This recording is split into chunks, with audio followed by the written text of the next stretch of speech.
Welcome to the Happy Mindset, where we use the power of language and storytelling to help you find your voice. Today's episode is episode number 36, and today's episode title is The Human Consultant.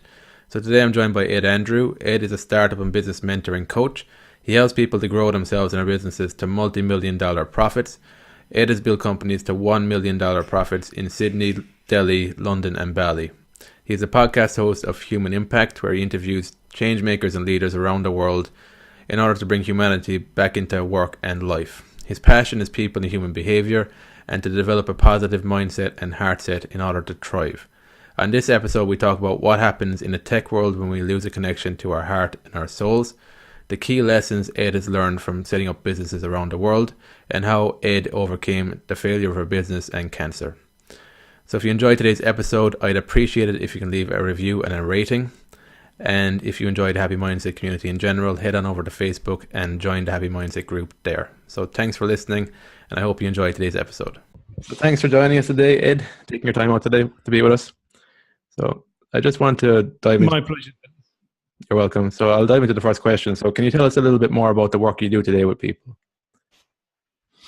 Yeah, it really splits into two camps. One is I do a lot of work with startup founders and scale-up founders. So basically entrepreneurs, helping them grow their businesses. And there are two elements to that. One is the technical skills associated with growing a business and scaling it. And many of the companies that I work with are tech-driven. And the other side of it, which I think is equally important today particularly, is understanding the emotional skills it takes to not just grow a business, but how you develop your culture as a leader, how you employ people, how you treat them, how you deal with the psychology of having a successful business. Because many people who walk into entrepreneurship haven't necessarily dealt with, they might have overcome the fear factor of getting out there, but they keep tripping themselves up in the sense that the business starts, but they never really allow it to breathe to its full potential. So there's a lot of work I do with there in relation to the mindset of being a successful business owner. The other side of that is I also, aside from being a podcaster, which you know anyway, but for those who don't know me, I am also a podcaster and love that.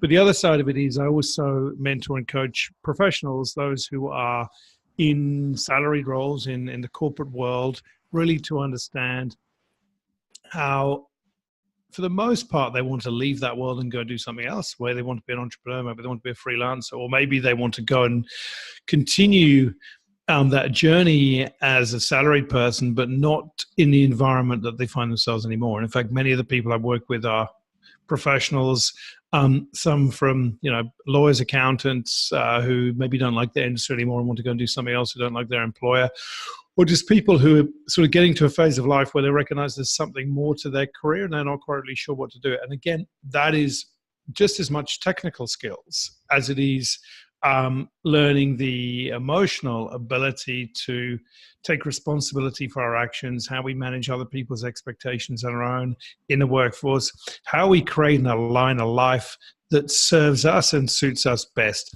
for today, because that will also change in 5 and 10 years' time. If you're married, if you're not married, whether you have children, our priorities and our mission changes as we age. Okay. So, do you see people struggling more with the mindset or the technical side of things, or a bit of both? That's the biggest issue. What's that? I think the honest answer to that is you can have, and I've worked with people who have multi-million dollar businesses who don't need any of the mindset work, or put it this way, it hasn't prevented them growing very successful businesses. But what happens generally, unless they've already developed the self-awareness to understand what's happening around them, is that they become extremely wealthy.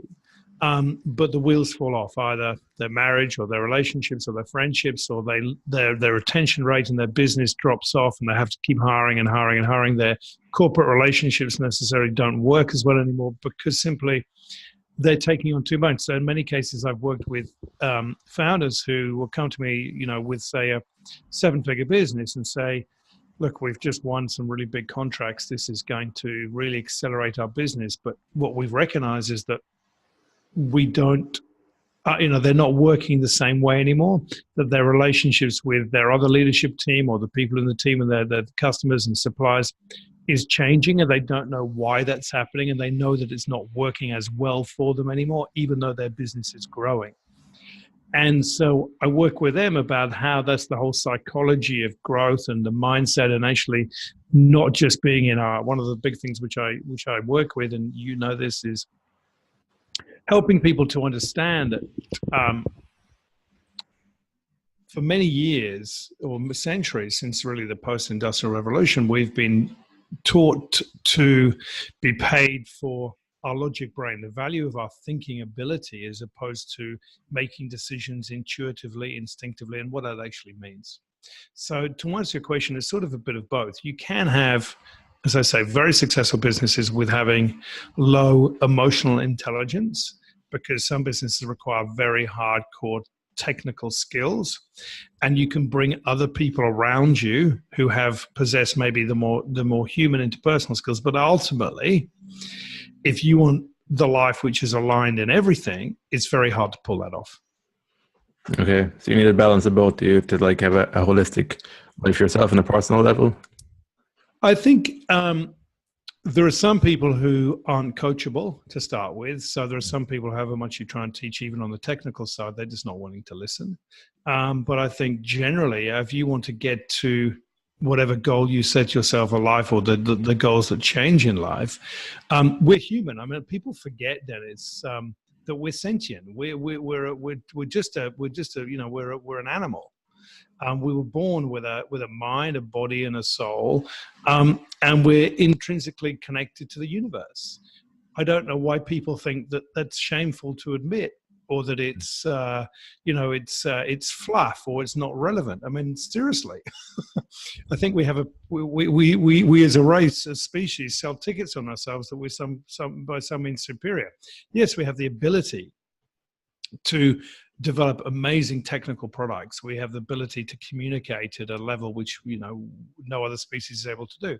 But we forget that at our core DNA, we have a heart, right? And we have to know how to use that and a soul to make better decisions. When we forget that, what sort of problems are we encountering with technology today when we lose the heart and the soul connection? Well, I think, there's a really interesting question, Dennis, because on one side, technology really enables that. If you look at meditation apps such as Headspace or Calm or Insight Timer, and I love Insight Timer, and I've used all of them, and also Kio, which is one from Canada, which is about 10 questions to ground yourself every day. There you have technology which enables us to be better connected, to develop self-awareness. And, when I talk to not just millennials, but people in their 20s, their ability to go out there and discover everything they need to know around spirituality, or around meditation, or mindfulness, or self-awareness, or whatever it is they want to learn about outside of technical skills, hardcore vocational skills or business skills. There is so much information for them. So on one hand, it's incredibly powerful and it's empowering. On the other hand, social media, it can be incredibly damaging. So you have to really understand how you drop in and out of technology, bearing in mind where your wellness is and your mental health is. Because it can either be empowering or it can be incredibly damaging. So where do we start in our self-awareness journey? Like, for somebody who's listening to you right now and they mightn't be sure what self-awareness means or how to even begin, how did you start in your own life? How did you start becoming aware of meditation and keeping more in touch with yourself? I think I've always had this, as I would describe it, sort of nagging feeling, this like little tapping on the shoulder. There's something more I'm meant to be learning about, right? But I was, we're both from Britain, or from the UK, and our culture there can be slightly emotionally void at times, or devoid at times. We're not necessarily the best at expressing ourselves, and not necessarily the best at being taught how to do that either. but as I say, we're all humans. So unless you really shut down completely or are forced to shut down through fear of expressing yourself, we all have this little thing ticking away in us called our soul, which is saying, hold on, there's something else out there. What's out there? What's out there? What's out there? So in my 20s, I started exploring a little bit of yoga and Tai Chi and doing some energy work. I didn't really know what it was, but I knew that it made me feel good. Mm-hmm. Okay. So that was explains it. Yeah. So you were just, for me too, it was a curiosity. It was curiosity. It was, okay, everyone's talking about this. I see this. I'm not worried about what anyone thinks about going to do it. And I'll give you a little bit of, it's quite funny, actually. I don't know if you remember. So I'm in Australia now, as you know, and I've been here on and off for about 17 years. But there's a show here called Neighbours, right? Which probably, if you're a kid, you grew up watching that. And I remember probably 35 years ago, right? There was this lady called Helen Daniels, I think, and this was the character's name, and she was doing Tai Chi, and she would have been in her 60s, and everyone sort of thought, well, she's a bit odd and a bit different and a bit spiritual. And this was 35 years ago, but that sort of energy work was beginning to pop up. And so I, and explored that. When I came to Australia, I think the big difference here is that, particularly for us who come from Northern Europe, it really allows you to express yourself in any way that you choose, provided that you're kind and compassionate, hospitable. No one, when you get off the plane here, no one cares who you are. No one cares where you've come from. All they care about is who you are today. Where are you going? Is that an Australian thing, or is it the fact that you're coming from a different country and you mightn't know anybody to begin with? I think it's actually an Australian thing. I mean, my wife's Australian. I've got one daughter born here, one born in the UK, many Australian friends. I think that they see the world differently. And in fact, the Australian culture is far more aligned to the American culture than it is to the English culture. And I think that's a bit of a shock to many Brits who come here. They think, oh, well, there's this old rivalry between the UK and Australia. But actually, culturally, they think very differently. Everyone here gets a shot. In the UK, you don't always get a shot. No one cares what school you went to. No one cares what university where they want you. They just want to know, frankly, are you a good bloke? Mm-hmm. If you're a good bloke, you're accepted. Nothing else matters. And so if you want to go on a journey of self-awareness or meditation or whatever, explore whatever path you want to do, they'll either say, I don't understand it, but good for you. Or they say, I really get it. Let's talk about it. But there's no judgment attached to it, right? Yeah. And so when you ask that question, where do people who have that sort of little nagging feeling that there's something else out there for them, or they hear of, there's meditation apps like Headspace and Calm, Insight Timer, Kyo, etc. Go to those. If you're exploring a self-awareness journey, don't go and listen to some, Sanskrit mantras, because even though they're beautiful, it's probably not going to mean anything. Go and listen to some guided meditations. Go onto SoundCloud. Go to places like The Art of Meditation, which I love. Go to, as I say, go to those apps and start listening to some guided meditations, listening to some hymns or some chanting or some mantras, or just listen to people talking. Go and listen to Deepak Chopra, who is, one of the people who's brought meditation to the fore. I mean, there are many, many, many people out there, but just go and listen. Just Google self-awareness, Google meditation, go and explore and listen and find a voice that resonates with you. Don't try and go deep down the rabbit hole on day one, because it can be quite a scary place. And go and talk to people. Just go and find out, and don't worry about what anyone says. Okay. How did you manage to find your own way? Like you just mentioned there, it can be a rabbit hole when you're like full-time looking for somebody else's advice. How did you start like finding your own voice in the spiritual world and combining that with the tech world and corporate world? Well, I think it's not just necessarily a spiritual. I mean, some people don't like using the word spirit or soul. Some people are more religious. Other people just don't really need to resonate with those words. It's just syntax. But I think in terms of how you go and find it, for me, finding it 20 years ago was much harder because the internet barely existed, I think, and not worrying about what other people think, and the freedom to express yourself. I can tell you that out of all the social media platforms there are out there, I think that if you're a professional, in any respect, in a very, very broad sense. Doesn't matter whether you're an artist, a designer, creative, lawyer, scientist. LinkedIn is probably the safest place to express yourself, because there are trolls like there are everywhere, but there's a much more community focus. So if you want to start understanding what it's about, start following some people, start commenting and liking on their posts, and what you'll find is that you will get support. If you're kind and you have something of value to say, start expressing yourself. I mean, everybody out there, whether you have 1 million followers or none, everyone starts with 0. Doesn't matter who you are. Everyone starts on your page with 0 followers, right? Yeah. And the first video is probably going to be pretty horrible. But if you don't want to make a video, some people, that's just not their medium. Start commenting, start talking to people and find it in a safe environment. If you go onto Facebook or Instagram and start trying to express yourself and you get shut down, it's going to be a scary place to be. So you've got to develop a little bit of resilience around the message that you want to give. But you've got to start, you've got to try. And the best way is to connecting with like-minded people and talking to them. Mm-hmm. Yeah. It shifts your focus too, I think, when you're engaging what you do want from your life as well. So how about yourself though? Like, so in your 20s, you were on a law path, you're in a legal career. How did you make that shift from that to where you are today? Like, was that a just difficult decision that you made, and how did you make it? Funny enough, I think it was an easy decision for me, probably not an easy decision for my parents. I was a barrister, so for your audience in, say, North America or outside of the UK, a barrister is an attorney, is a lawyer, but it's sort of the consultant as opposed to the physician. And, I knew from the age of 16, I was always going to be a barrister. That's what I wanted to do. I didn't want to do paperwork. I wanted to stand up in court and be argumentative and debate my case, right? But what I found when I went to the bars, I love it. I still enjoy, walking past the Royal Courts of Justice in Fleet Street.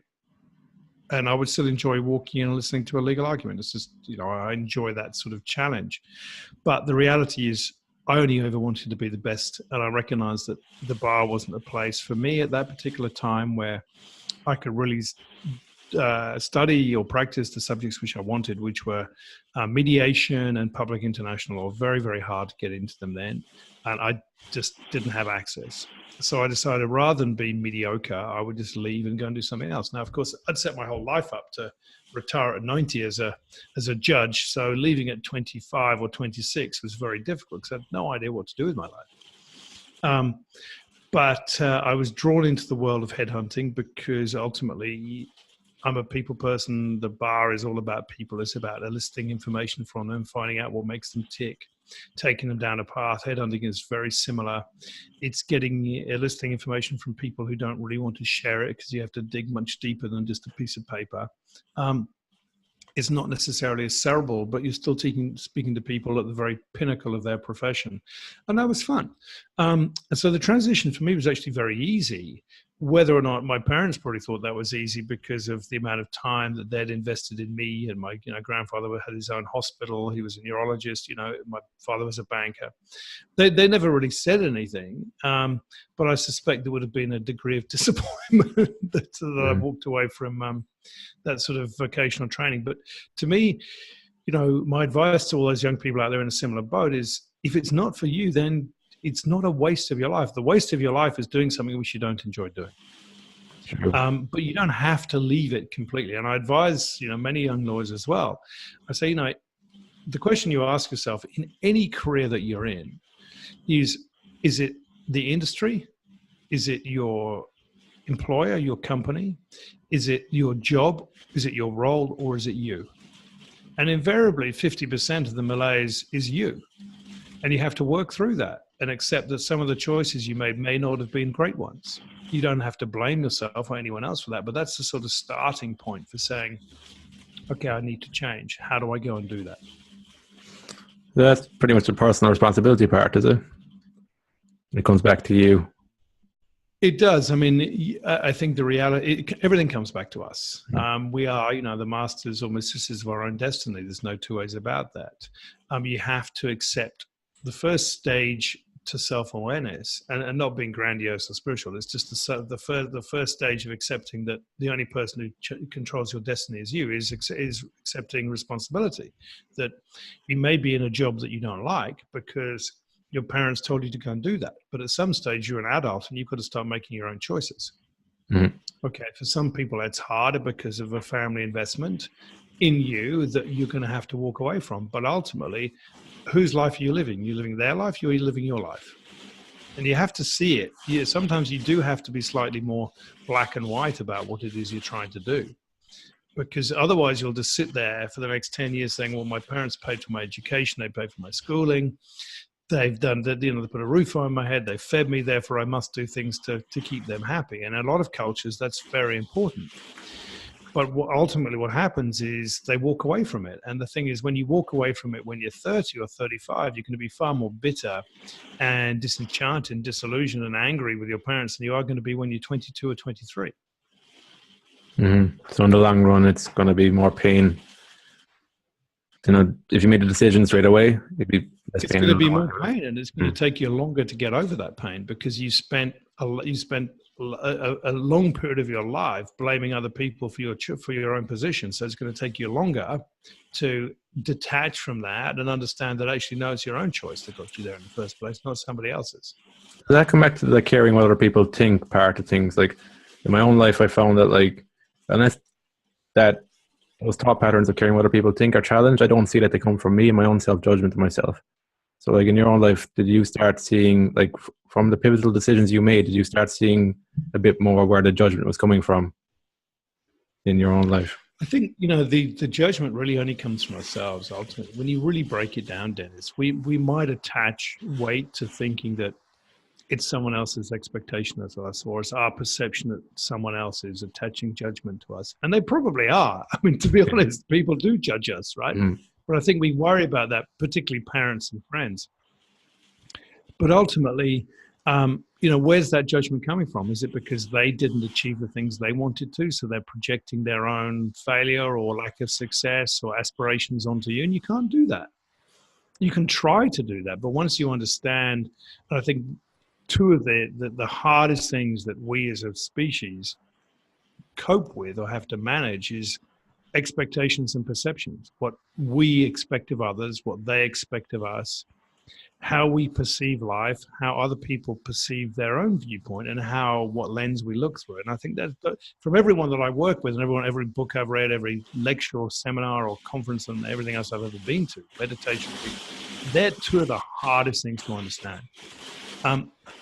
But once you've worked that out and you realize that, there are certain ways in which you can secure a probable outcome, or the lens of perception, you have to understand and respect everyone else's view of that. Then life becomes much easier because you're not worried about judgment. You're not worrying about comparing stuff. You just take the view, just go and do it. Be kind, but just go and do it and see what happens. What's the worst thing? Ask yourself, what is the worst thing that can happen to me if I do that?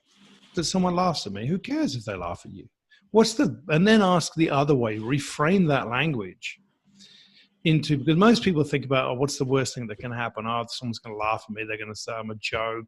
That's not you. People who go through change and their friends say, well, you're no longer the person you are. Fantastic. I didn't want to be the person I was in the first place. So I'm really glad you noticed that. Work is clearly paying off, right? It's important that we reframe the language to be, well, what's the best thing that can happen if it paid off? If I went and actually took that job, or I spent 6 months preparing my mind and my career, my network, and actually invested in myself, what's the best thing that could happen? And the best thing that could happen is I get what I want. Mm-hmm. And then you create new energy around that. And then you create new patterns and behaviors around actually achieving the outcomes, setting bigger goals, grander visions, and keep succeeding. Okay. And it's entirely individual as to what it is that you want. but everybody has a desire for something. There's always something that they want to achieve in their life, and everyone's achievements are noble to themselves. It doesn't matter whether you are Bill Gates or the person driving the kids to school every morning on the school bus. Okay, if that's what floats your boat, if that's what your purpose, that's what your mission is, to look after kids and protect them, that is just as noble as being Elon Musk. And I think what people do is they kid themselves into thinking, well, this is just my life and I wish I was that. Why? Okay, who is it that you're trying to convince that you need to be better? That no one. But if you have that goal and you have a dream of owning your own business or having a bakery or being a tech entrepreneur, go for it. Don't hold yourself back from the belief of what other people are going to think, or the fear and the elastic band. And what I see is people have this like elastic band attached to them, which is based on fear, which is they let them go so far, and the elastic band just pulls them back again because they can't release that attachment to whatever negative thought pattern they've got themselves into. So we need to cut through the negative thought pattern before we can make real progress. Is that what you're saying there? Or? Well, I think cutting through the negative talk pattern is something that every human is going to do every day of their life, right? We what do we have? 70,000 thoughts a day, and 70% of them are meant to be negative, right? But you can make a choice when you wake up in the morning to say, right, I'm excited for the day, for the task I've got ahead of me, as opposed to I'm dreading it. Because if you're dreading it, you attach negative energy to it already. Imagine if you're going on stage to do your TED talk and you're saying, I'm dreading it. I hate being here. It's going to go terribly wrong. What's going to happen? It's not going to be good, is it? Yeah. Self-fulfilling prophecy. Yeah. If you go there thinking, I'm excited, I'm going to do this, I'm going to smash it, I've learned everything I've got to learn, what's the best that can happen? Everyone's going to stand up. And what happens if someone boos? So what? I'll go and be better the next time. It's changing the language that we use to support ourselves. And I think that is, once you accept, the first stage is accountability and responsibility. Okay. The second stage is creating a supportive environment for yourself, which means that you get rid of the people around you who are holding you back. And when I mean that, I say some people think that the person who you catch up with after work, when you say, I've had a crappy day and it's all my boss's fault or this person's fault or my boyfriend or girlfriend's fault, blah, blah, blah, blah, blah. And the person you're hanging out with said, God, my life is equally crappy, but it's everyone else's fault. That person is not supporting you. That is not healthy. You might think it's supporting you because they're validating your thoughts and beliefs, but it's not healthy. Yeah. Right. It's the same as going back to your parents every day and they're saying, well done, you're doing brilliantly, and life is a disaster. They're trying to help you, but they're not actually helping you progress. They're supporting that environment which isn't working for you. So you've got to find people who actually will challenge you and say, maybe is that a good thing to do or not a good thing to do? But ultimately they care about you and they care about your success. Yeah. That's the second stage. That's good. Yeah. There are a few other stages, but we could go on for a while. But if you're starting on this journey of transition and transformation, whether you're in business or as personally or professionally, there are stages you have to go through. Right? But you've got to let go of a lot of the rubbish before you can actually start. Yeah, I know. I agree with that. Letting go of the stories. Like the story is actually a good signal for where you're stuck at. I started noticing myself whenever I was blaming things outside myself that there'd be no sense of progress there, but it'd be a lot easier for me to find people who would validate that story. But I'd be stuck in that environment, like you're saying there. So that's a good step. The hardest thing to do is to change the story yourself.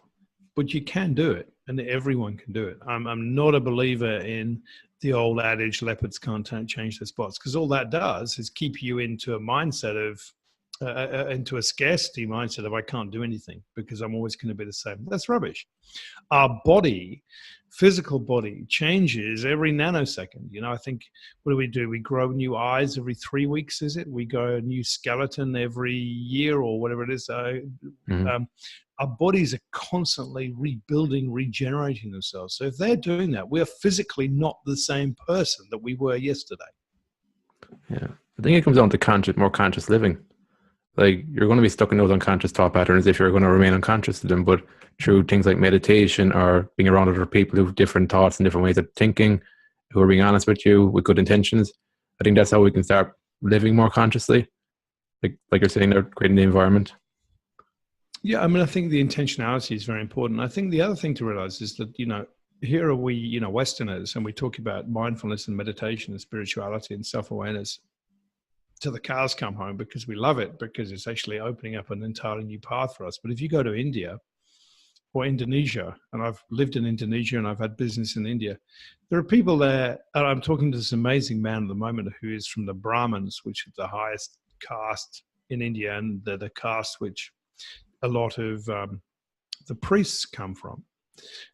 So he is very schooled, well schooled in the Vedas and ancient traditions and the Sanskrit messages, and he's not religious in that sense, but he has a lot of very spiritual learning. So I have these amazing conversations with him because I want to learn. But the thing is, he knows this stuff inherently. It comes to him naturally. Mm. Whereas here we are in the West, having to have headspace and calm and insight time to try and get our heads right, whereas there are people who just are born with this. So we need to get ourselves out of the fact that we think that we're better simply because we're meditating or being mindful. All we're doing is using every power that we've been given by the universe to exist. Right? That's not being better. That's just actually being sensible. Okay.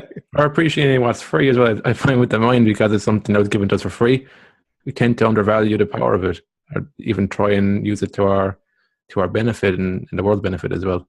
That's what I found for my own life. Absolutely. Yeah, absolutely. So what have you learned from your travels? You created a few businesses around the world. And so what was the key lesson you learned from living in different countries, setting up a business in different countries? You went to Bali and India, Australia, UK. These are the countries you've been to. I think the first thing to understand, Dennis, is that you need to understand the culture of where you're going to do business. So for many people, whether you're in sales or marketing or technology or an engineer, your experience of business may be getting on a plane to another country and having a meeting and trying to make a transaction and going back again.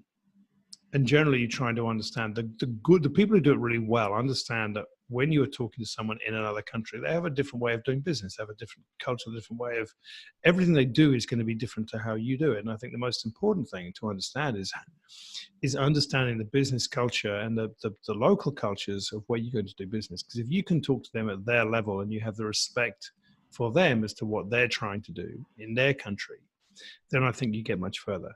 And I think one of the areas that I see many English companies fall down in Australia in particular is they come here with a British corporate mentality, which just doesn't work here, which is, we know what we're doing. Thank you very much. We're just going to come to your little old country down here with less people. And we're going to teach you how to do it. And I promise you, you may think that's a ridiculous comment, but I promise you, I said time and time and time again, successful businesses, they turn up to Australia, they send an Englishman out here, I think, okay, well, we'll just teach them how to do it. No, it doesn't work like that. It's a totally different business environment. And Aussies don't want to speak to Brits on the other end of the phone telling them how to do business. It is a terrible situation to be in. So please, if you're going to set up in business overseas, or you're going to go and take your first meeting, even if you're doing it on Skype or Zoom or you're going in person, understand a little bit about who they are and what makes them work. Understand what they want. Listen to them.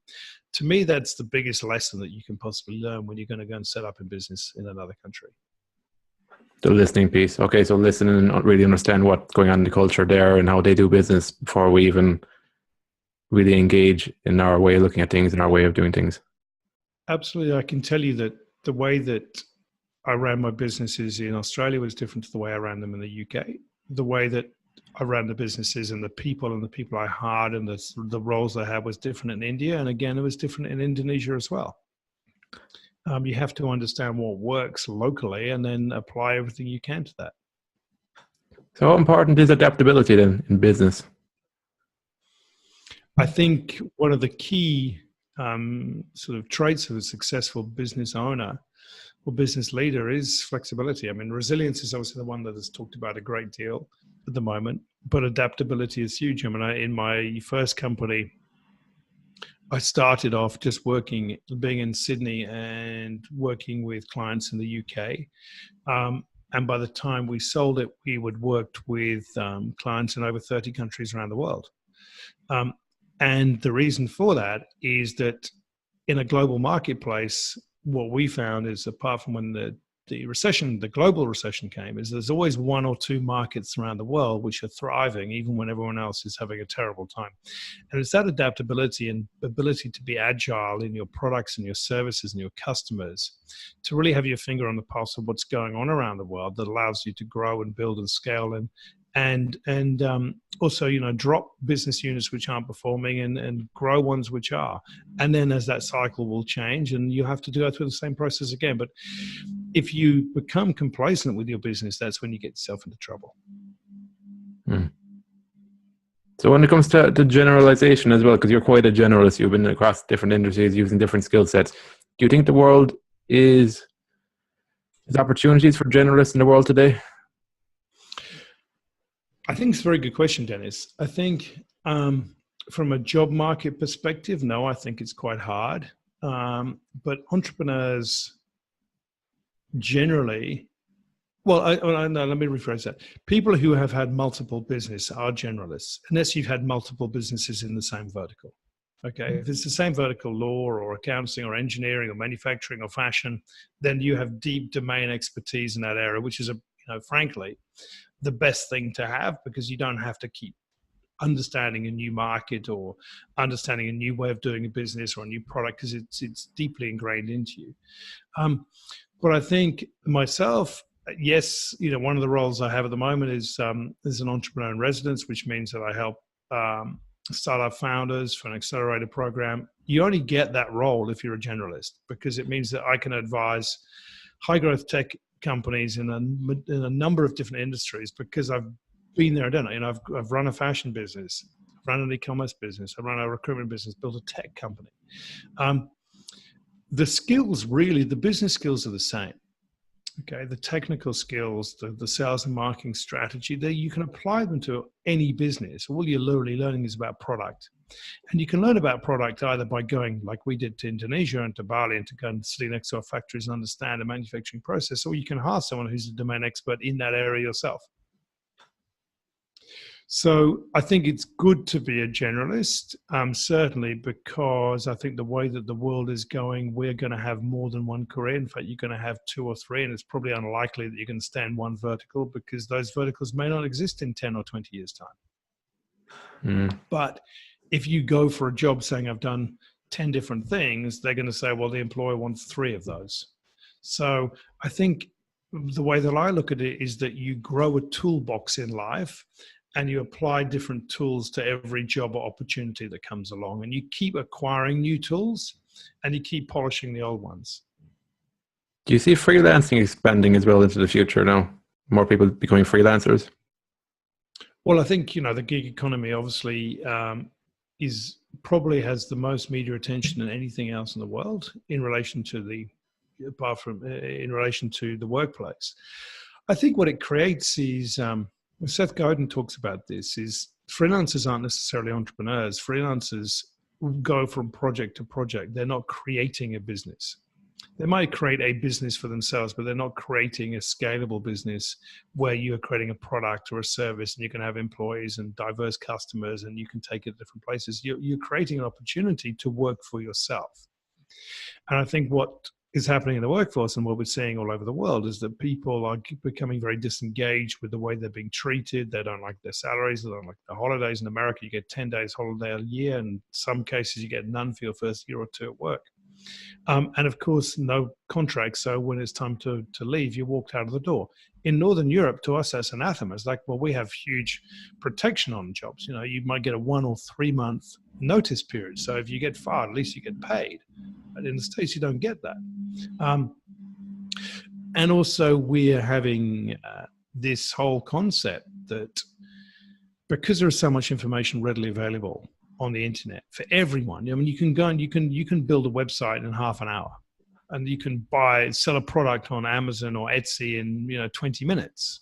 Literally, you can come up with an idea and try and sell a product in half an hour. You've never had that opportunity to do that any time before. So the joy of a freelancer is the belief that you get to control your own destiny, but you've got to be damn good at it, right? There is no quick fix to accumulating wealth or to a successful business. Sure, if you want to have an Amazon or Etsy store or a Shopify store, go and do that. But you've got to build it, and you've got to find a customer who wants to buy your product, and you've got to be better than everyone else that's selling that product. So, I think the freelance autonomous economy is great because it means that you do have that freedom to control your life. But to be honest, I think that the whole laptop lifestyle is a joke, because you see pictures of girls, young guys and young girls in their bikinis, and they're sitting on a beach with a laptop with their legs folded, going, here I am working half an hour a day. No one gets to work half an hour a day and put food on the table. It doesn't work like that. Okay. Now, here am I sitting on my laptop, and you're on your laptop, and I'm in Australia and you're in Northern Ireland, right? So technically we're doing the laptop lifestyle, but that's a form of communication. Yes, it gives you the freedom. And if you're lucky enough to be a freelancer running IT projects or sales and marketing campaigns or digital media campaigns, sure, you can go and sit in Bali where there were many people doing that. But one thing I can promise you is they're working damn hard at it. Right. So the laptop lifestyle just means that you are able to travel with your work, but there's no quick fix to it being successful. And most of those people who are traveling have already built themselves a platform of customers, which allows them to go and have the freedom to do that. Yeah. Yeah, that's it. There is no shortcut or quick fix. Yeah. So in your own life, Ed, what's been the hardest lesson that you've had to learn that's made you a better human being for learning it? Oh God, Dennis, there are a few of that. Yeah. I don't think you get to where I am in life without taking a few knocks down the road. I think the two lessons. One is the first one was I sold a company which was very successful, and I went and created another one literally the same day, and I've been working on it for a few months. And that company we invested a lot of money into didn't work. It was before its time. It just didn't work. It was critically successful, commercially unsuccessful. And having been successful for 10 years and really, hitting a lot of goals, to having one knocked over was a bit of a blow. But it's okay. It's part of life. But then 6 months later, I found out I had cancer, and that's the bigger one of everything else. It wasn't something which is going to kill me, but cancer is cancerous. It's not a particularly nice word. And I beat it. Didn't have any. Managed to do that using meditation and Chinese energy healing, Ayurvedic medicine, diet, exercise, nutrition, everything. But that was the biggest thing, because ultimately, the word cancer has a negative mental impact on you. There is just no two ways about that. And when you find it, you go from being very successful to suddenly having lost a business and some money and having cancer. It's a big hit to your system. And I think, as I was talking to someone this morning, the older you get, actually, the more fear you have around, can you do it again? Can you do it again? Can you do it again? And so those are the things which really impacted the way that I look upon the world now, and what I do and how I create my life and everything that I do. And that really is, and I had to understand about letting go of ego, which is a big thing, particularly, successful business owners, to say, the humility, learning all those lessons was painful. There's a huge change to go through. It's cathartic. And the one thing that, and I didn't see it coming at all. My wife did. She said she saw that one coming. I hadn't seen it at all. But I'm not someone who's going to quit. So literally I spent the night I was diagnosed at 8:30 at night thinking, well, that's a pretty crappy place to be at. And 9 o'clock the next morning, it's right now, how do I go out beating it? So you just don't have time to dwell on it. And that was thing. Yeah, it was a good thing you didn't have time to dwell on it.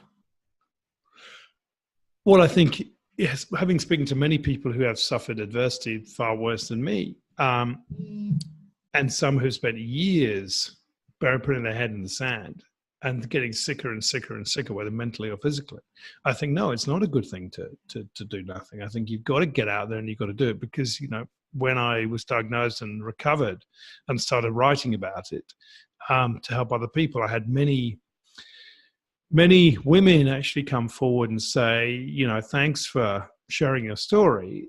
I only wish that my uncle or my father or my brother had listened or had been aware of this, because they would still be here today.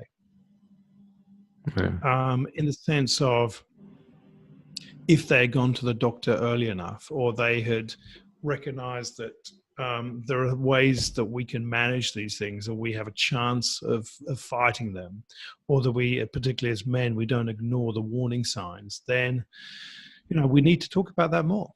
There's no doubt about it, because we're very bad at coping with that type of vulnerability and fragility. Yeah, because you think there's a stigma associated too with, like, when you've got cancer or something. Is there like a stigma to it, like psychologically as well to it? It's a really good question, Dennis. Look, the answer is yes and no. I think when I was a headhunter and I was working with very prestigious law firms around the world, I mean, they're the elite law firms around the world, and just over a 20-year career, statistically, you're going to meet people who have been sick in the course of their career. And these people could be in their 20s, 30s, or 40s. And they always asked the same question, which was, do I have to tell them that I've had cancer? And my answer was always the same, is that for this role, you will have to have a medical, and in that medical, you will see a doctor, and you should disclose that to them. Yes. And I said, well, can they not give me the job? I said, no, the law doesn't allow them to do that. And that's not the reason they're asking you. The reason they're asking you is because, are you healthy enough to work for them? Is the stress that you're going to be put under something that you should be allowing yourself to do? And then if you do get sick, how do we look after you? So I think anyone who's beaten a disabling illness has got the mindset of, stuff everybody else. I know what I can do, and I know what I'm capable of doing it. But also, on the other hand, you don't want people to have a negative view, because it's not a nice word. And there are lots of people with depression and anxiety, which is talked about a lot on social media, and they don't. The majority of people don't want to talk about it. I think there is probably more stigma attached to mental health issues than there is to a physical ailment, because a physical ailment, you're probably going to possibly have more, people are going to be more empathetic towards that. I don't think that's right or normal, but I think it's easier for someone to accept that you've beaten a physical ailment than you have a mental health issue that may affect your work. And I don't think that's right at all, because every single person on this planet has a brain, has a mind, and the health of that mind is going to change day to day, right? That's mental health. So let's just change the way that we consider those two words, mental health. You can say physical health. So what? So you broke your leg, so you got bad physical health. Does that make you a bad person? No.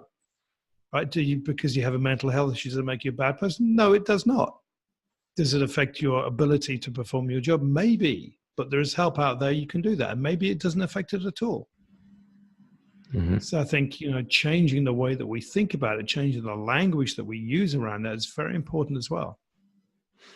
Do you think by changing the language will also help change how we think about mental health? Well, I think it's just that the stigma attached to the two words mental health. I think people have always associated mental health with chronic conditions where you're incapable of performing. And I think that's really bad. That's not the case. I think what we're seeing, from celebrities to the man on the street or the woman on the street, is that people are beginning to say, look, sure, I've got plenty of friends who do have mental health issues. Treated, most of them are treated, and they're fine. Okay, they go about it, and they know when they go through a down patch or an upturn. But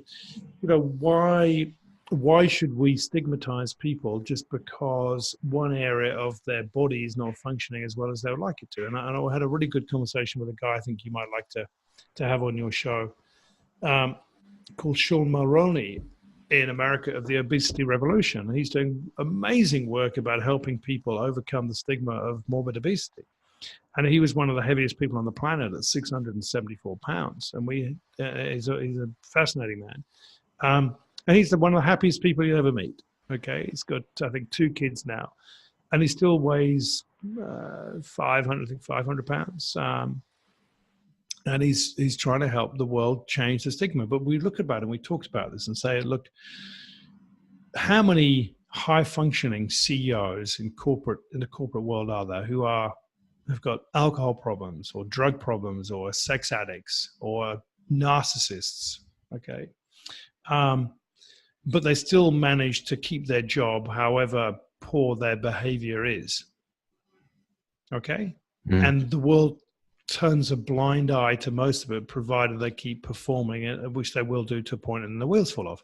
But someone who's morbidly obese is instantly stigmatized. Well, we're never going to give you a job because you eat too much. That's got nothing to do with anything. But a lot of it's genetics. But it's a similar mindset of we have to reframe the way that we think about things. Mm-hmm.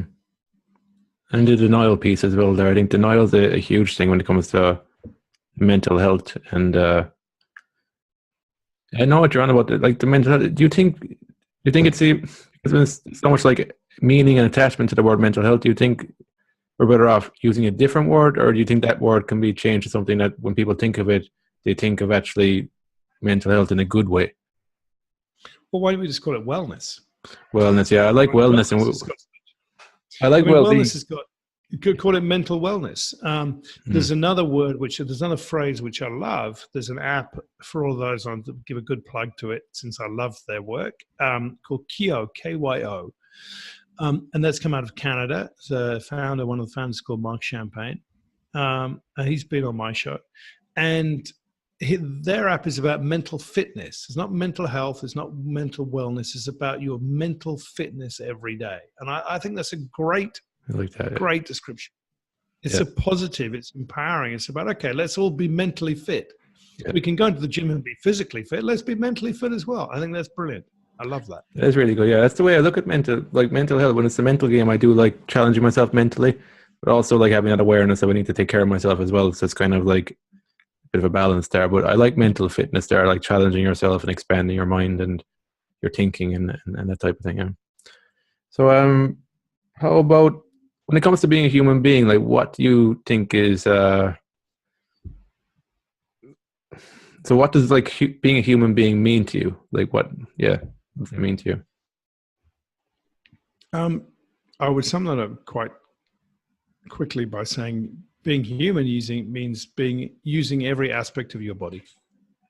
Okay, we are born with a physical body. We're born with a brain. We have mental, physical, spiritual, emotional traits to ourselves. And I think that being human means that you use all of those and you use all of them for the purpose for which they're designed. Okay, your brain was not designed to run 24/7, nonstop, only to analyze and strategize and to make every decision for you. It's there for a reason. Okay, your heart is there for a reason. Your emotions are there for a reason. Your solar plexus, where a lot of people feel that the emotion, is there for a reason, right? Every part of us is there for a reason. So use them wisely. Use them for the reasons they were given to you. That's what being human is. And then when you operate holistically and you optimize and maximize every aspect of your body, then you get to do the things you love. And you create the most impact because you are optimized for life. Sounds good. So where would these guys find you, Ed? And for your podcast, what's your podcast about? Just tell us a little bit about that. The podcast is called the Ed Andrew Podcast, but it will change very quickly, probably in the next few days, to be called Human Impact. And the podcast has changed and morphed. And again, this is one of the things which I love talking about, which is, the only rule in life is be kind. There are no others, because as we discover that you can forget about what everyone else says, go and work out what works for you. And what I discovered podcasting is that my original content and theme was around the legal industry, because that's what I've been closely aligned to for 2 decades. But I found that the subject matter didn't really excite me as much anymore, and I'm far more interested in bringing humanity to work and life, which means how do we as humans evolve our species? How do we protect our planet better? So any technology, any science, any wellness programs, entrepreneurs, anything which is evolving our species and moving it forwards and making us more human, more sentient in everything that we do, that's what the podcast is about. Cool. Sounds great. And in order to find me, if you go to my website, thehumanconsultancy.com, everything you need will be there. Perfect. And obviously, you can hit me up on LinkedIn, where I hang out a fair bit, and Instagram is Ed Andrew Dash. LinkedIn is just Ed Andrew. Cool. We'll put links to all of that so people can check you out. Thanks again for joining us today, Ed, and sharing your knowledge on being human, what you've learned from your career and your experience as a generalist as well. Thanks for taking the time out.